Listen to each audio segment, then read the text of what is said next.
Bonjour à tous. On commence cette revue de presse par l'Angleterre qui affronte ce soir le Monténégro. Après une victoire 5-0 contre la République tchèque dans ses qualifications pour l'Euro 2020, la presse anglaise insiste sur le fait de faire attention pour la rencontre de ce soir. C'est en tout cas ce qu'a déclaré le sélectionneur des Three Lions, Gareth Southgate. En effet, ce dernier a tenu à mettre en garde ses joueurs de bien être concentrés et surtout de rester maîtres de leurs émotions comme le rapporte le Daily Express. En effet, en 2011, la sélection britannique était tombée dans le piège du Monténégro et n'avait pu faire mieux qu'un match nul de partout. C'est ce que rappelle le Sun qui titre Monté Agro, un jeu de mots que l'on pourrait traduire littéralement par le mont des embrouilles. On reste en Angleterre avec le nouveau stade de Tottenham. Tous les tabloïds en parlent ce lundi. Après de nombreux retards, ça y est, il est prêt. Cette arène de 62 000 places que l'on peut apercevoir en une du Daily Telegraph va enfin accueillir son équipe. Pour l'instant, les Spurs jouent à Wembley, une enceinte équivalente à notre Stade de France, qui n'appartenait donc pas aux Spurs. Ces derniers ne s'y sentaient donc pas vraiment chez eux. C'est maintenant de l'histoire ancienne. Nous sommes à la maison, titre le quotidien Métro, qui ajoute que le premier match officiel qui aura lieu dans ce stade sera la rencontre de Premier League face à Crystal Palace le 3 avril prochain. Le rendez-vous est pris pour les hommes de Maurizio Pochettino. On part maintenant en Italie où la Juve ne compte pas se faire doubler.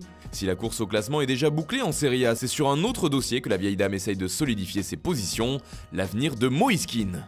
Lui qui a fait sensation ce week-end en marquant son premier but avec l'Italie à tout juste 19 ans attise déjà les convoitises. Justement, la Juventus compte bien prolonger son jeune attaquant dont le contrat se termine en 2020, c'est ce que révèle Tuttosport.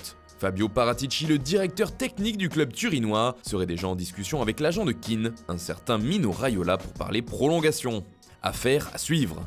En Espagne, là aussi, les jeunes talents font déjà les gros titres au sujet du prochain mercato. Mathys de Ligt est dans le viseur du Barça depuis quelques semaines déjà, mais aujourd'hui le journal Sport révèle de nouvelles informations. Jean-Claire Todibo, acheté à Toulouse cet hiver, pourrait être utilisé dans l'opération visant à faire venir le défenseur central de l'Ajax du côté de Barcelone. En tout cas, le club emblème d'Amsterdam serait intéressé par le profil du jeune français, ce qui pourrait faciliter un transfert entre les deux équipes.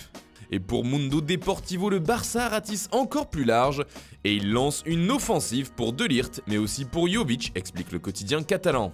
Toujours dans la presse ibérique et encore sur le mercato, le journal Marca évoque une nouvelle cible du Real Madrid pour se renforcer l'été prochain. Vous l'avez reconnu, ce n'est autre que Sadio Mané, l'ailier supersonique de Liverpool. D'après le quotidien espagnol, Zidane aurait demandé à ses dirigeants de le recruter cet été donc, mais les Reds ne devraient pas laisser filer le buteur sénégalais, à moins de leur proposer une très grosse somme d'argent.